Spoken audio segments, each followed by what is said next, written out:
Good morning. Good morning. Hey, Jen. Hey, Arif. How you doing? I'm great. It's Good good to be morning. here with you. Hey, Hannah. Hannah. Hi, everybody. Hi, Hey, Karen. Hey, Glenn Thomas. Glenn Thomas. Hello, hello. Hello. Hi. Well, it's pretty fantastic to be coming to you from the Cummins Room at church, which is such a beautiful space. And, the mission of the church is in the Universalist spirit of love and hope. We give, receive, and grow. So I'm wondering, all of you joining us to lead worship and be here for care and support, what are you noticing in terms of giving or receiving or growing for you? Which of those are you seeing? What are you noticing? What do you think, Karen? Oh, well, I'm learning, I'm growing in my ability to balance, literally physically balance. I am learning how to stand on one foot for 20 seconds without falling over. And it is quite challenging. So I'm really quite happy about adding that kind of thing to my life, particularly after falling into holes all the time. Now I'm learning how to balance. So. Amazing. Hannah, are you noticing anything? I'm noticing that I'm getting better at holding my tongue back and just listening. Amen. It's a hard lesson that I keep learning over and over. Is that giving or receiving or growing? Maybe all of you. I think it's all of us. Yeah. Glenn Thomas, how about you? You know what? My day is growing. My apartment. I've lived here for a month, and my apartment faces directly east for the first time in my life, which means that the sun is getting me up, and I've been up at 6:37 or 7 o'clock in the morning every day since I've moved here without setting an alarm. And if you know an artist, we're generally crack of noon people. So this is, I don't know what's going on, but I got a whole lot more hours in the day, and I'm glad of that. Arif? I gotta say, what I am receiving is the gift of this community and being with you all. It is such a joy. So true. I was out weeding yesterday and taking care of the lawn since things are growing a little more once again outdoors, and just noticing the way that year after year adding to the garden has transformed where we live, and so grateful for that. So I'm sure we are all giving and receiving and growing in our own ways, and let's get started in our worship together. It is a joy, like I said, to be welcoming you and coming together, Arif and I, here in the Cummins Room in the church building. And we want to say good morning and welcome to each and every one of us in all of our uniqueness, bringing all of our stories and identities and all of who we are to this community with joy, trusting that we will be received for exactly who we are, loved and welcome right here at First Universalist Church. My name's Jen Crow. I'm one of your ministers here at First Universalist, and we're so glad that each and every one of you are here today, whether you're with us live online right now. If you are, we hope you'll take a moment to say hello in the chat, let us know where you're coming in from. And if you are watching or listening to the service later, please know that you are connected. We are all a part of this community, wherever we are, whenever we are gathering in worship. We're so glad that you're with us. This community has been around for over 160 years, and First Universalist Church grounds itself in the spiritual practices of giving and receiving and growing. We do this by listening deeply to where love is calling us next, by welcoming, affirming, and protecting the light in each and every human heart, and with courage and humility and compassion and bravery acting for justice in the world. We do all of this as a faith community deeply committed to racial justice and to the ending of all oppressions and to building beloved community, a place of liberation and shared belonging. This is the life we invite you into. This is the spiritual journey we are on together in this congregation. There are so many things I want to let you know about and ways I want to make sure that you are connected. So right after the service, you can meet with Hannah Mitchell, who you met in our early part of this service already. Hannah's one of our care companions, and she is there to listen and to be with you if there is something that has come up that you know it would be good to talk about, or just to have another person be there as a listener with you. So you can meet up with Hannah right after the service if you'd like. Our UUs in 12-step recovery group meets at 11:30, and there'll be a link, you can find that. Also, please do check out our newsletter. Let us know if you're new to our community so we can connect with you. There are a couple of big things I want to let you know about and kind of invite you into with us. One has to do with some environmental justice activism. So over the last few weeks, there have been folks, environmental justice activists, who have been walking from Line 3 to the Capitol.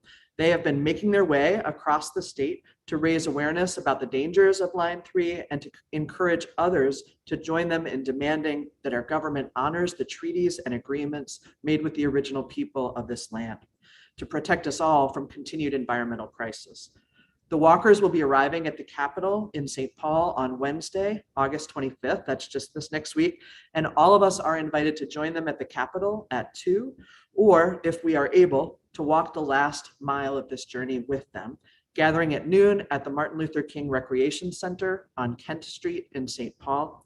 Several members of the church's leadership team and our ministers and staff will be there, and we hope that you will too if you are able to join us there in person.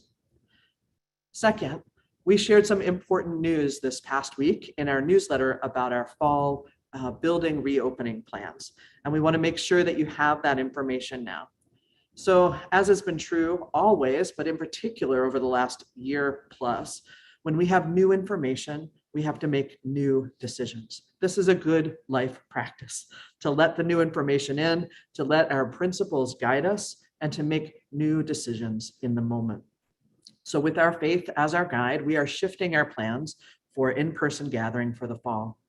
Some construction delays, a reassessment of when we'll be able to realistically be prepared to offer a welcoming and gracious return to worship in the sanctuary, and concerns about reopening during this fourth wave of COVID-19 as it hits Minnesota have led us to change our plans for when we will gather again in our sanctuary, in our building. And we had previously communicated that we would be gathering in person in the building on September 12th. So instead, the new decisions guide us toward, on Sundays, September 12th and 19th, we will offer multi-generational worship off-site in the Church of the Great Outdoors. We'll be together outside. The services will be available later on demand for live streaming as well. On September 12th, we'll gather at the Lindale Gardens Amphitheater. And on September 19th, we'll gather at Minnehaha Falls Park. We'll have activities for children and youth offered during part of the service on the 19th, and religious education for our older youth, grades 7 through 12, will begin in person on September 19th. And we will continue to offer in-person religious education for youth, 7th through 12th grade, in person throughout the year, unless we are directed differently by the Centers for Disease Control or the Minnesota Department of Health. We know many of you have questions about how this will work logistically, and I promise Lauren Wyeth, our Director of Children, Youth, and Family Ministries, is on that, and we will be communicating more in the weeks ahead so we can all prepare. Our sanctuary and social hall will open for in-person and live-streamed memorial services starting the weekend of September 25th.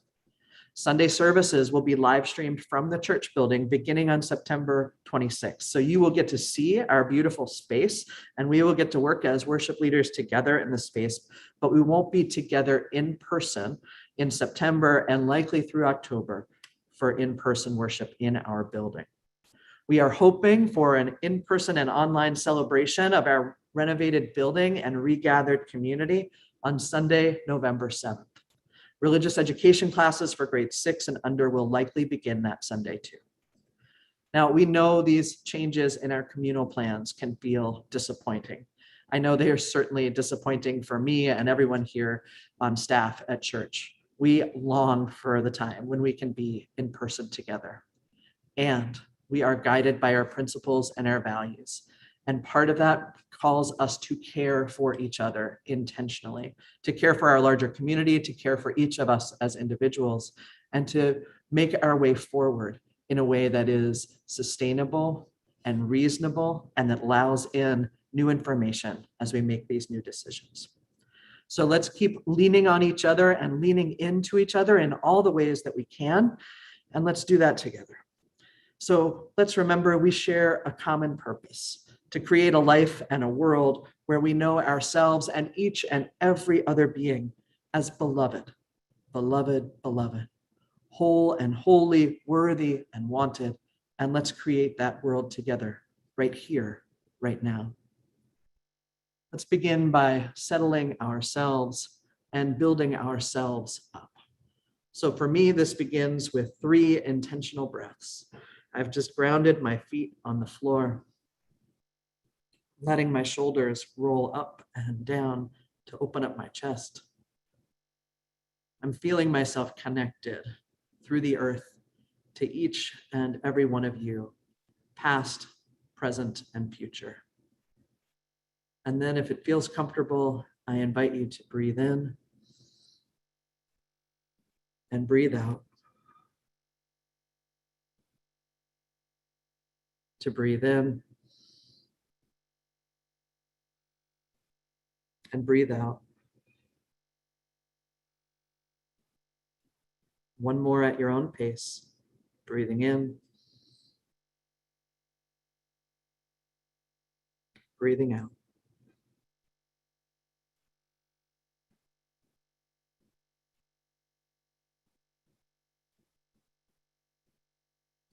It is so good to be together. Let's light our chalice together as a way of connecting across time and space. And we'll do that this morning with Knut and Juliet. Please join me for the words of the lighting of the chalice. Love is the spirit of this church, and service is its law. This is our great covenant, to dwell together in peace, to seek the truth in love, and to help one another.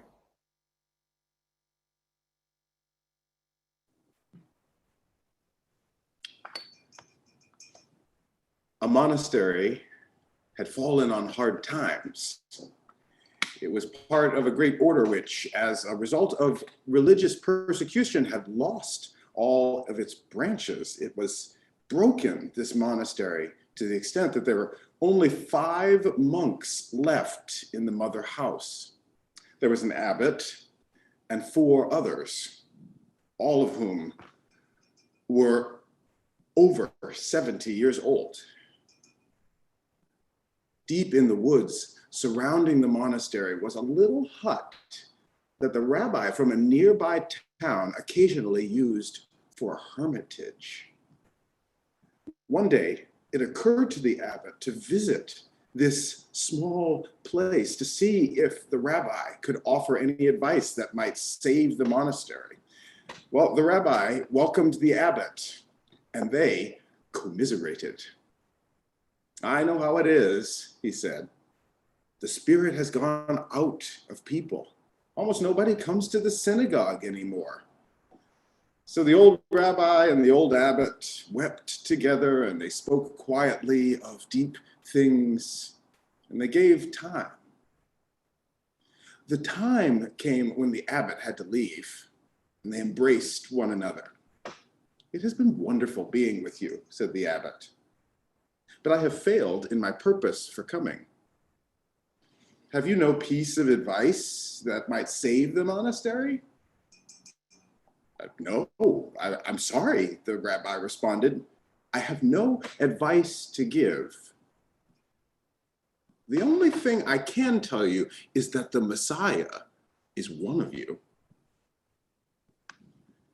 When the other monks heard the rabbi's words, they wondered what possible significance they might have. "The Messiah is one of us. One of us? Here at the monastery?" "Do you suppose he meant the abbot?" "Well, of course, it must be the abbot, who has been our leader for so long. On the other hand, he might have meant Brother Thomas, who was undoubtedly a holy man. Certainly, he couldn't have meant Brother Elrod. He's so crotchety. But then Elrod is very wise. Surely he did not mean Brother Philip. He is too passive. But then, magically, he's always there when you need him. Of course, he did not mean me. Yet supposing he did, oh Lord, not me. I couldn't mean that much to you, could I? As they contemplated in this manner, the old monks began to treat each other with extraordinary respect, on the off chance that one of them might be the Messiah, and on the off chance that each monk himself might be the Messiah. They began to treat themselves with extraordinary respect. Because the forest in which the monastery was situated was beautiful, people occasionally came to visit the monastery, to picnic or to wander along the old paths, most of which led to the dilapidated chapel. They sensed the feeling of extraordinary respect that surrounded the 5 old monks and permeated the atmosphere. They began to come more frequently and bring their friends, and their friends brought friends. Some of the younger men who came to visit began to engage in conversation with the monks. After a while, one asked if he might join, and then another, and another. Within a few years, the monastery became once again a thriving community. And thanks to the rabbi's gift, a vibrant community of love and hope from within. I saw a stranger yesterday. I saw a stranger yesterday. I put food in the eating place. I put drink in the drinking place. Music in the listening place. And in the sacred name of the Triune, she blessed me and my house, my cattle and my dear ones. Often, often, often goes the Christ in the stranger's guise. Often, often goes the Christ in the stranger's guise. Often goes the Christ in the stranger's guise.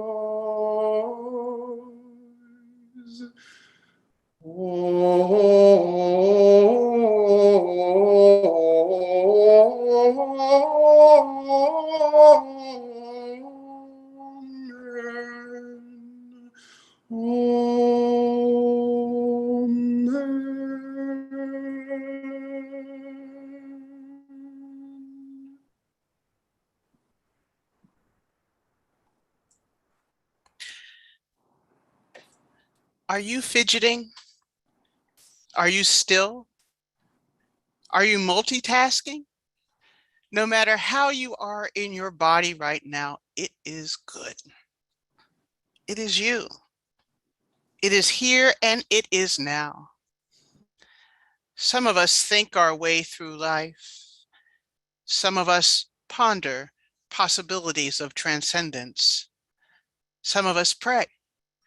And some of us simply pause from time to time. No matter what your modality, no matter what we do and how we do it, right now we pray, we pause, and we ponder together, each centering our human consciousness, our human potential, our human finitude, and frailty in one communal moment. Each day this past week, friends, our humanity made us pray, pause, and ponder global atrocities and local ineptitude. And at the same time, each day this past week, humanity gave us reasons to celebrate the awe of beauty, the joy of invention, and the power of creativity. Yes, both and. Some of us have experienced unexpected death or an unexpected remission. Some of us are on the edge right now, ready to give up on something or someone, while someone else is ready to let go of the past, go and let it go for the first time in 30 years to see what the next 10 years might hold. As we are, when we are, we will ask ourselves questions. We will ask the universe to show us something, or we will read a novel where the ending is the answer, where the ending is the answer. Seek and you shall find a path as you pray, ponder, and pause your way through this coming week with all that it might bring, all that it might hide, and all that it might expose. We are humans who are being, not perfected. Yes, both and. We are a community of communities, a community of the anxious, the self-satisfied, the worried, the weary, the restless, the addicted, the practical, the poised, the joyous, the resigned, and the wanderer.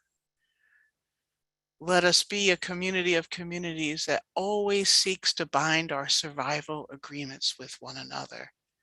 Let us build our social fabric with our pauses, our prayers, and our pondering. Let us be a community of communities that can look over the fence that may divide us to find the root that spreads between both of our yards. Let us hold one another this week, remembering the power of this moment to pray, to ponder, to pause. Now I invite you to enter into the chat what you are pondering about, what you are praying for, and why you need to take a pause. Read with love what is in the chat. Read with concern. Read with empathy, compassion, curiosity. Take in what you read. Hold fast to that because it is good. It is good.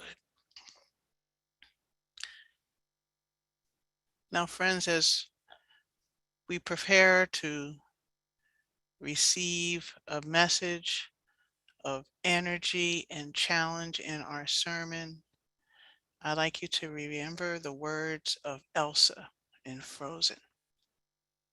And she says, "It's funny how some distance makes everything seem small, and the fears that once controlled me cannot get to me at all. It's time to see what I can do to test the limits and break through. No right, no wrong, no rules for me. I'm free.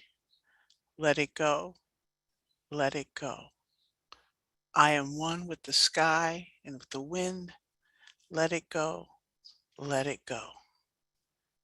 Blessed be and amen." I invite you to sing Spirit of Life, written by Carolyn McCade, performed by Sarah Lindsay and Franco.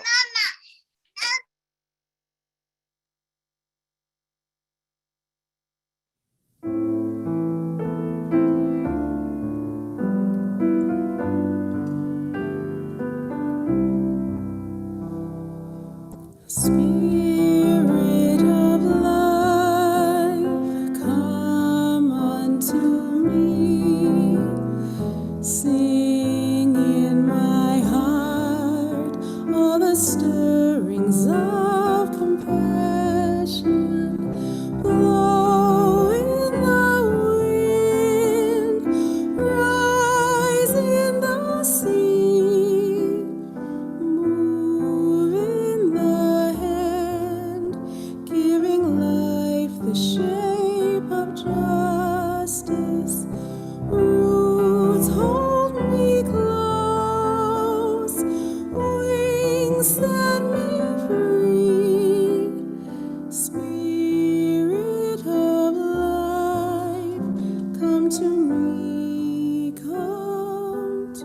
Thank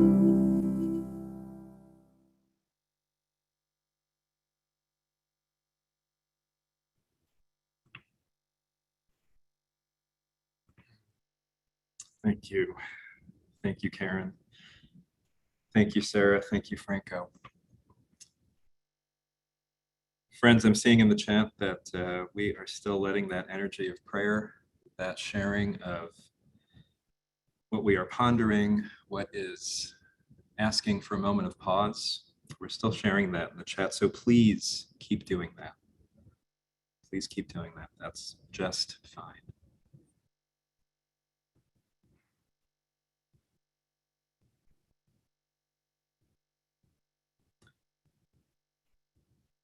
Do you remember that song, One of Us,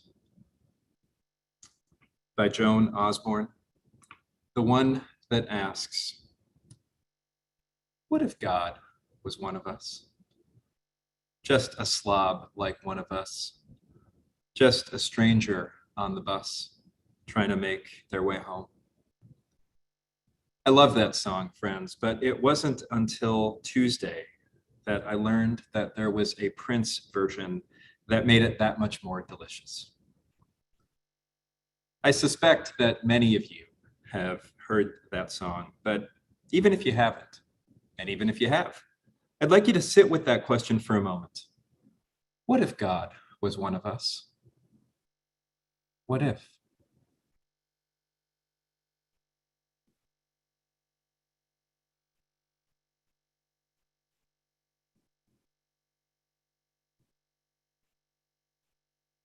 The question in that song is the same as the question in our story today. The Messiah is among you. So why this story today? Well, for one, to me at least, there is a pretty straight line from Reverend Jen's sermon from 2 weeks ago to the lessons from Geese we shared at the bandshell to this morning and the idea that the Messiah is one of us. If you recall Reverend Jen's sermon, she shared a story about riding a jet ski with her kids and shared lessons and reflections about how we need to go slow so that we can go fast together. That the slow times are times of preparation, times of learning how we breathe and move and flow together so that when the time is right, we can move quickly, reveling in the fact, in the fun that comes from better balance, more grounding, and let's face it, the thrill of speed. It's fun going fast together. What I left that service thinking about was what it means for us as a church to move slowly together. How in some ways we've been moving slowly during the course of this pandemic in our renovation, and also how there have been parts of our collective body that have moved really quite quickly when the conditions were right and we needed to. I'm thinking here about our lightning fast transition to online services and programming. I'm thinking about the creation of the love kits that extended the love of the congregation to folks who were isolated and alone. I'm thinking about the way that so many of you figured out technology that was difficult and challenging and frustrating and found and created ways to stay connected and together even across distance. I'm thinking about the way the congregation responded to the call of justice in the wake of George Floyd's murder, the racial justice resolution we adopted, and the abolition circles that so many of you have been part of. As a body, there are so many ways that parts of us move slowly, even as other parts are moving fast, each with its own unique rhythm, each part of a larger whole that is moving together in the direction that love is calling us collectively. There is a collective body here. You can feel it. We picked up on that same thread last week at the bandshell where we reflected together on lessons from Geese. We reflected on getting in and staying in formation, thank you, Beyonce, on lessons we might draw from Geese as they stay together, taking turns in the lead. How geese go further, faster by flying together, 71% more efficient. And we reflected on what it means that when one goose is injured, two drop out of formation to accompany the injured bird, staying with it till it recovers or dies. And when that group of 2 or 3 bird again takes to the skies, they join the next passing flock, knowing that which flock they're with is less important, that what matters is being part of a larger whole. Reverend Karen drove this point home in a strong way, sharing with us stories of falling in holes and being saved, being rescued by her people. Each time a different group, but each time it was the flock that grabbed a hold of her and pulled her out. To me, this points pretty directly to the idea that the Messiah is amongst us, that God is one of us. It also points me toward our third principle. So let me share that with you.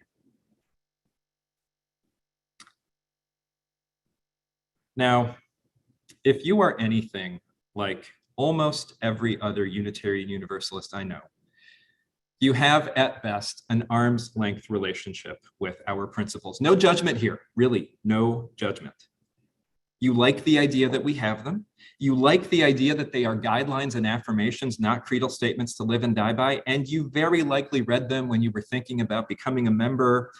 And you thought, hey, cool, I can get down with these.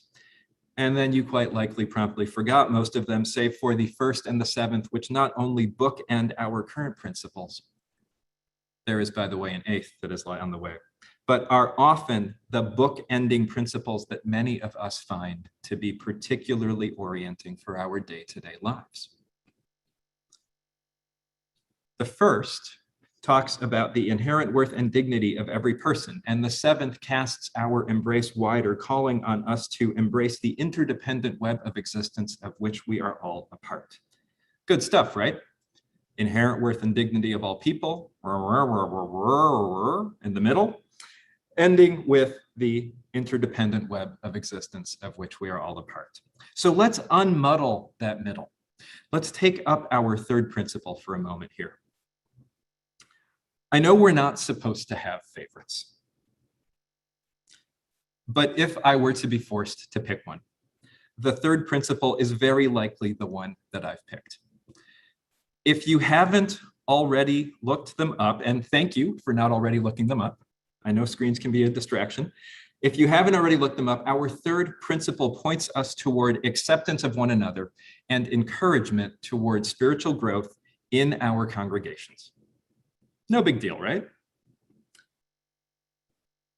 From looking in the chat and from what I know of you all, I suspect that if we were in the sanctuary together right now, there might be a moment of knowing, perhaps nervous laughter. Going slow together to go fast, following the wisdom of geese. These are all wonderful ideas right up until the moment that we actually have to interact with the other geese sitting around the table at a committee meeting, or the goose sitting in the pew next to us doing that thing that annoys you, or the goose in the pulpit who goes on too long and too abstractly. I'm pointing at myself here, by the way. You get what I'm driving at. Ideas about the importance of community are great. And they get so challenging when we try to put them into practice. Y'all are cracking me up that some of you are honking in the chat right now. We know how this is, right? And friends, that's why I love that our third principle points us toward acceptance of one another and spiritual growth in community, in our congregations. Humans that we are, capable of profound acts of care, compassion, justice, inspiration. Humans that we are, capable of the exact opposite. And both of these possibilities living inside the same beings. That's where our third principle steps in. Accept each other and work to grow in community. Don't ignore the individual work. Nourish yourself in daily personal practice, but know that the fruit of practice is realized when we leave the cushion and take up the work of making and staying in formation together. And that's why I love this principle. Sometimes I feel like it's speaking right into my heart, that it knows, this principle knows, our religious and spiritual ancestors knew how hard it can be for us to be together, and equally how absolutely essential it is for our growth. We quite literally cannot grow alone. And so our story. What if God was one of us? What if the Messiah was amongst us right now? The story that Glenn Thomas shared is instructive here. Thank you, Dr. Glenn Thomas.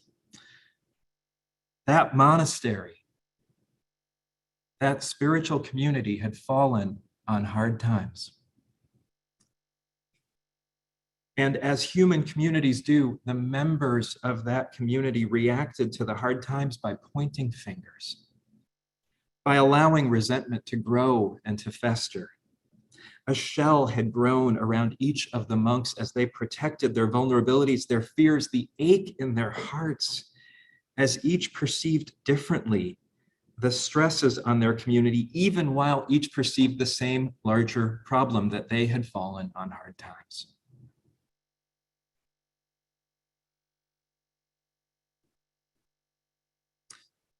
That they were a community in decline.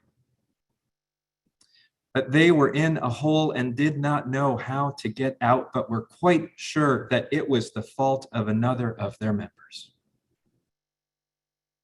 There is a good chance that many of you know what it is to fall on hard times. To lose a needed job and source of income, to get a diagnosis that upends your life and how you saw the future. To lose a spouse, to lose a child, to lose a relationship, to one day realize that your spirit has been overcome by the shadow of depression or addiction, or to have that reflection held up to you by those around you. To look in the mirror and know that you or someone very close to you has lost their way. This experience of being part of a community, whether it's a community of 2 or 5 or hundreds or thousands or millions or maybe even 7.8 billion, this experience of being part of a community that has lost its way, at least in part, is one that I suspect many of us know. And I suspect that many of us are familiar with that other dynamic lifted up in the story.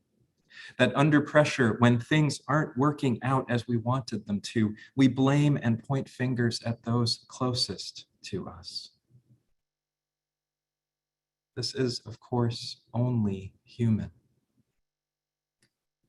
When things are out of control, we reach for control of what's closest at hand. We organize our spaces, we prepare to-do lists and color code our calendars and block time and arrange closets and make sure that every notebook and every lunchbox has its place. And once we've gotten our space sufficiently together, at least looking better than those around us, we turn to the people closest to us and subtly or not so subtly point out how they're not measuring up to our example. Even if our space is a house of cards, at least we took the trouble to stand them up. And if everyone would just stand up their cards at the same time, just attend to keeping the illusion going for a minute, things might just be okay. Do you know this quality of heart and mind and spirit? This grasping to prop up an illusion, this grasping for control. This quality of blame and shame and resentment.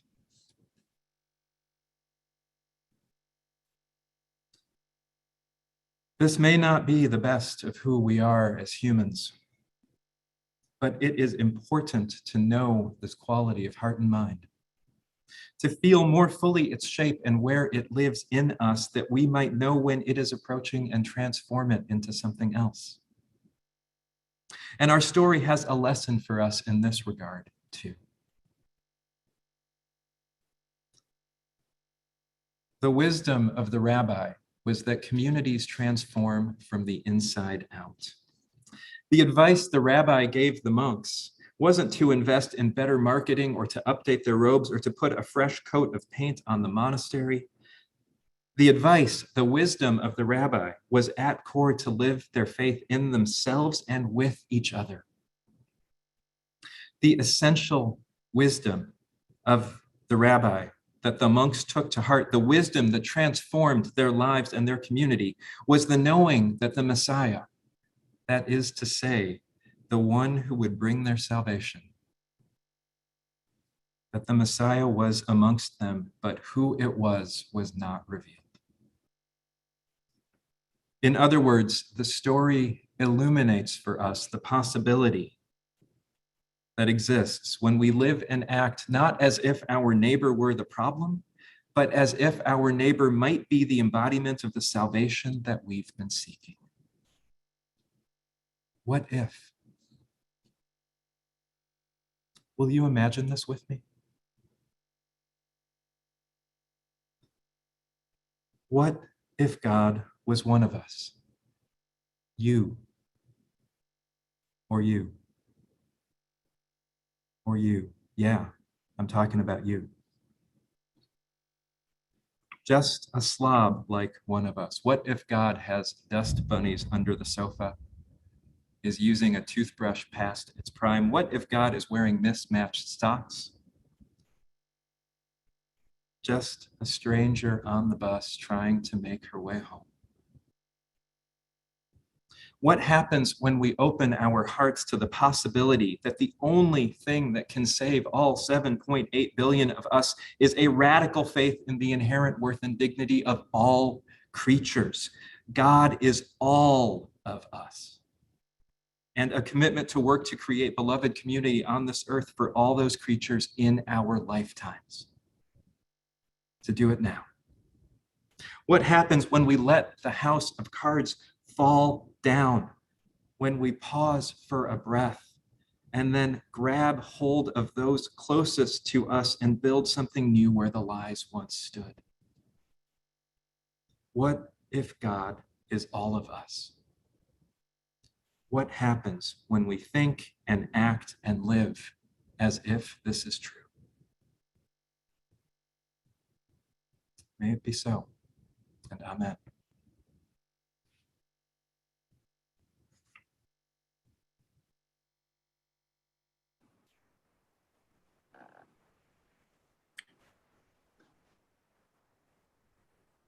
In a heated debate for political victory, it was the then Senator Abraham Lincoln who popularized the term most of the people in my former home used to describe themselves.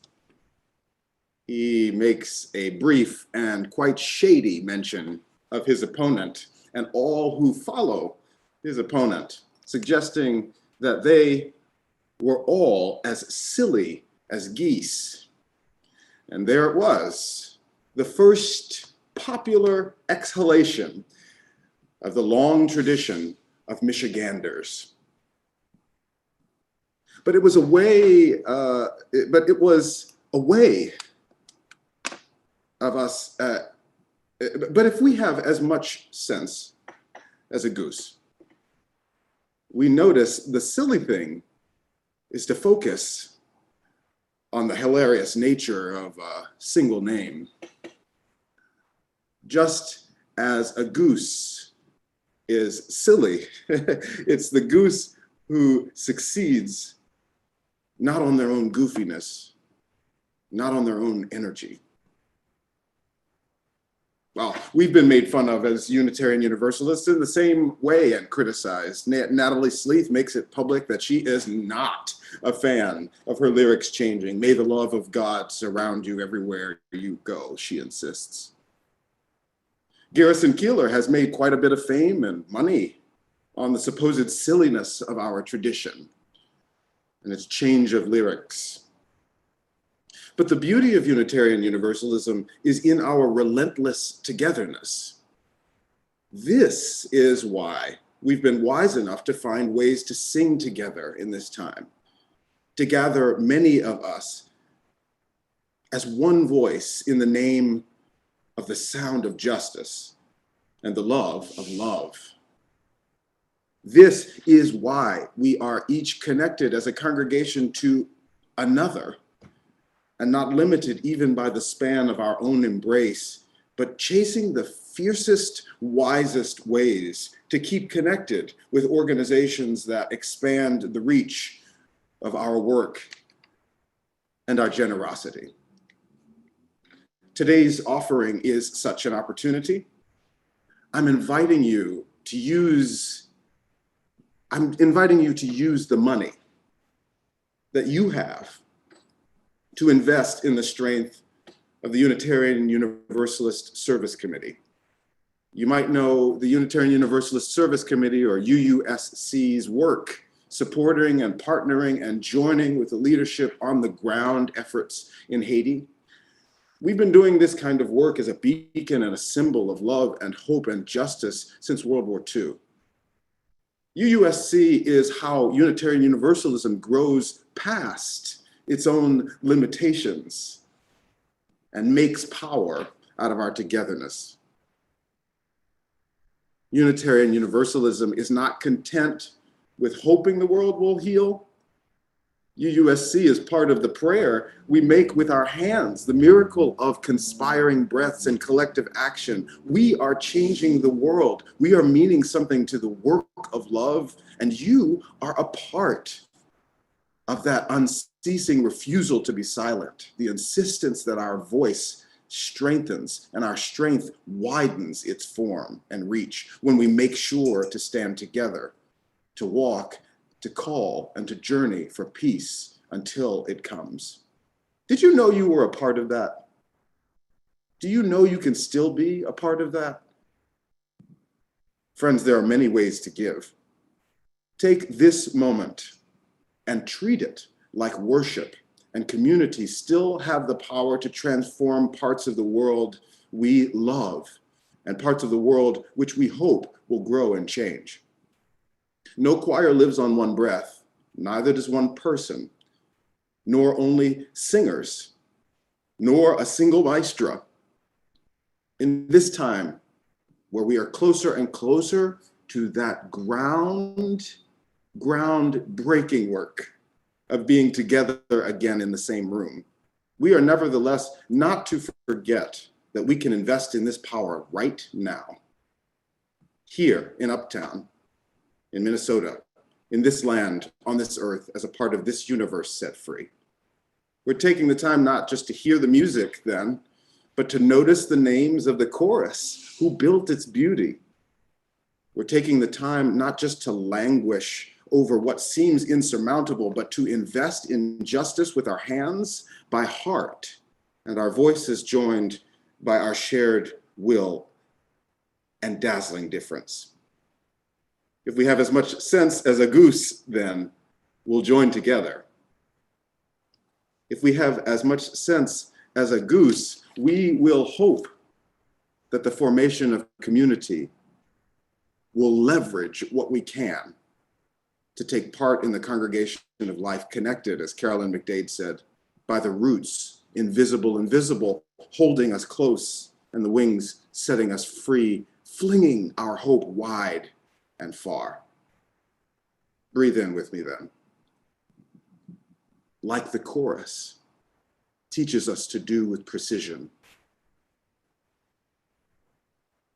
Breathe out then. A life of giving where the change in the world for equity and empowerment are the evidence of love we are living for, and which we determine to be part of the great revolution. We are God's hands, and perhaps, I think, we're something of God's voice. And with that power, how can you or I ever keep from singing?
Oh my.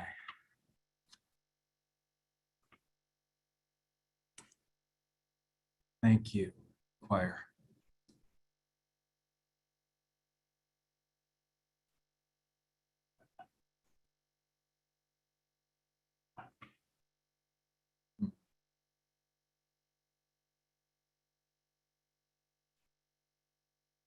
If you're joining us by phone or are unable to see the screen or the chat, I want you to know that the video that accompanied that beautiful piece from the choir gave us a glimpse into all of the behind the scenes work of setting up all of the equipment and everything that it took for the choir to do what they have done so beautifully since March of last year. And choir, those of you with us today, those who will see this later, you are getting so much love in the chat right now. I know that if we were in the sanctuary together, the sanctuary would be on their feet, applauding your efforts and your love and your ministry to this church. How can we keep from singing? Indeed. Friends, as we prepare to go forth into the world,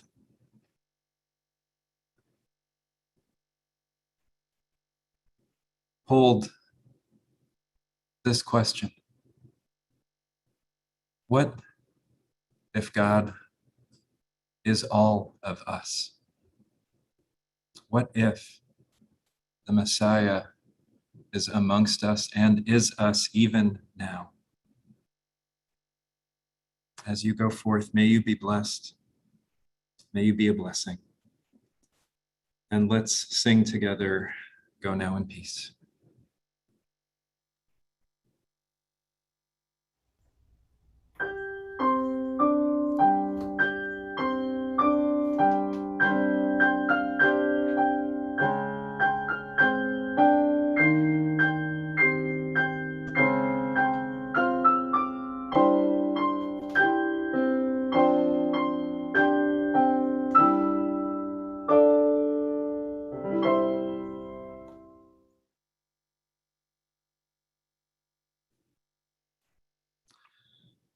So friends,